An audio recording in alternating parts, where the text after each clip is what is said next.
Hello guys. അറബിക്കടലിൻ്റെ തീരപ്രദേശമായ ചേർത്തല ഒറ്റമശ്ശേരിയിൽ ഇന്നലെ തിമിംഗലം അടിഞ്ഞു. അതിൻ്റെ ഒരു വാർത്തയെക്കുറിച്ചാണ് ഇവിടെ പറയുന്നത്. ഇന്നലെ അടിഞ്ഞതാണ്.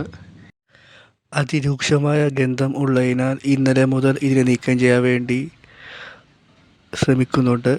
പക്ഷേ ഇന്ന് രണ്ടാം ദിനമായിട്ട് പോലും ഒന്നും നടന്നിട്ടില്ല. ഈ അപൂർവ നിമിഷം കാണാൻ വേണ്ടി ഒട്ടനവധി ആൾക്കാരാണ് ഈ തീരപ്രദേശത്തേക്ക് വന്നുകൊണ്ടിരിക്കുന്നത്. ഈ വീഡിയോ റിപ്പോർട്ട് ചെയ്തത് രാജേഷ് ചെറിയകടവാണ്. അതിരൂക്ഷമായ ഗന്ധത്തിനിടയിലും നമ്മൾക്ക് വേണ്ടി അദ്ദേഹം വിലപ്പെട്ട വീഡിയോയാണ് അവിടുന്ന് റിപ്പോർട്ട് ചെയ്തിരിക്കുന്നത്.